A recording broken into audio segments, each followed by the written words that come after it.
Bonjour tout le monde et bienvenue à notre première leçon sur l'énergie mécanique. Nous allons commencer en parlant du travail.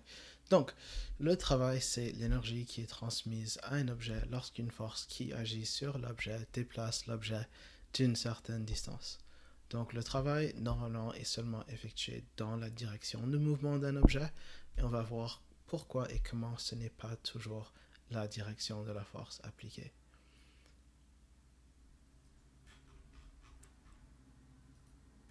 Okay. Donc, ce qu'on peut voir ici, c'est si on a une personne qui est en train de pousser une boîte, on sait que la boîte va être poussée dans la direction horizontale. Et donc, parce que la boîte parcourt une certaine distance, en raison de la force qui est appliquée par la personne qui pousse la boîte, on peut calculer le travail que la personne exerce sur la boîte ou l'énergie que la personne transmet à la boîte pour que la boîte se déplace d'une certaine distance. Si par contre la personne exerçait une force à un certain angle, parce que la boîte voyage dans le sens ou se déplace dans le sens horizontal, il faudrait simplement trouver la composante horizontale de la force appliquée pour calculer le travail effectué par la personne sur la boîte. Donc c'est essentiel de simplement savoir que le travail est seulement effectué dans la même direction que le mouvement de l'objet et pas nécessairement la direction de la force appliquée. Lorsqu'on regarde la formule et les unités du travail, on voit que le travail, c'est le produit de la force, le déplacement et l'angle à laquelle la force est appliquée. Donc, le produit de la force et le cosinus de l'angle nous donnent la force horizontale ou la composante de la force qui est parallèle à la direction du déplacement. Lorsqu'on regarde les unités, on sait que les unités de la force sont les newtons, les unités du déplacement sont les mètres, et parce que les newtons sont en fait des kilogrammes par mètre, kilogrammes mètres par seconde au carré, parce qu'on multiplie cette quantité par des mètres, des newtons, on obtient des newton-mètres ou simplement des joules. Et un joule va être égal à 1 kg fois mètre au carré divisé par seconde au carré. Donc, lorsqu'on regarde l'angle à laquelle les angles à laquelle ou les angles auxquels les forces peuvent être appliquées, on observe que sur le plan horizontal, on peut avoir un angle qui est entre 0 et 90, un angle de 90 et un angle qui va être entre 90 et 180 degrés par rapport à la direction horizontale dans laquelle va bouger l'objet. Donc ce qu'on peut observer, c'est que si l'angle est entre 0 et 90 degrés, le cosinus de l'angle va être positif et le travail va être positif. Si l'angle est de 90 degrés, le cosinus de l'angle va être 0 et donc il n'y aura pas de travail effectué. Et si l'angle est entre 90 et 180 degrés, on sait que la composante horizontale de la force appliquée va être négative, donc le travail va être négatif parce que la force agit dans le sens inverse au mouvement.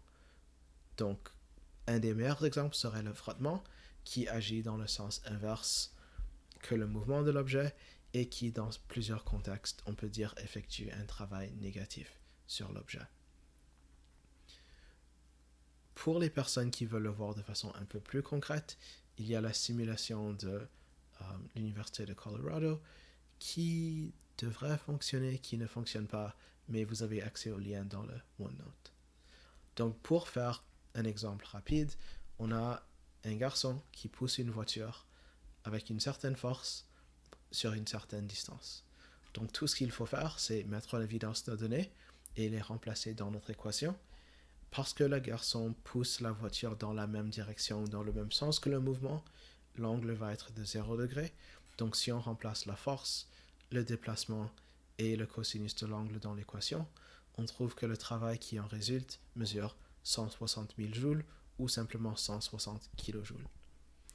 Pour le prochain exemple, on a une fille extrêmement bien dessinée qui pousse un réfrigérateur extrêmement bien dessiné d'une certaine marche sur une certaine distance avec une certaine force et bien sûr il y a un certain frottement.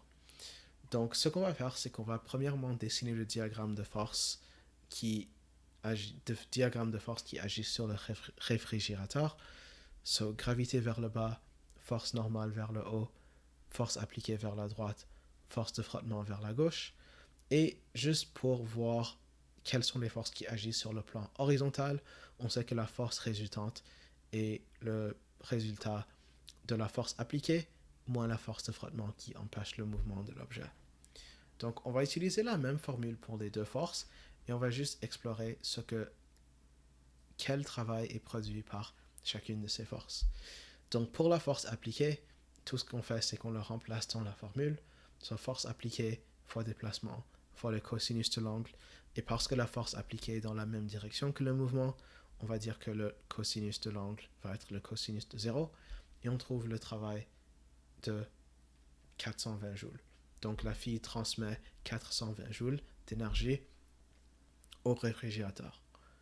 Pour le cas de la force de frottement, d'habitude on sait que la force de frottement c'est le coefficient de frottement fois la force normale.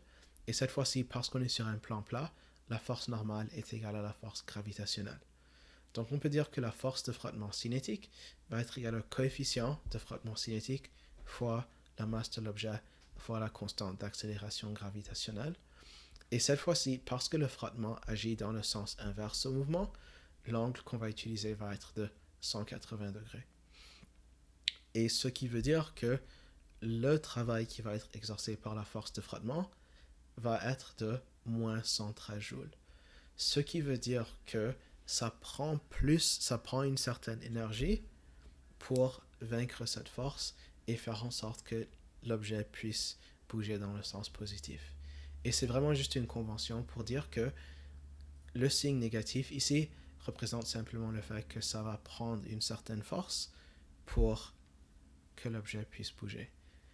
Et comme devoir, vous avez vos exercices qui se trouvent en bas. Bon courage!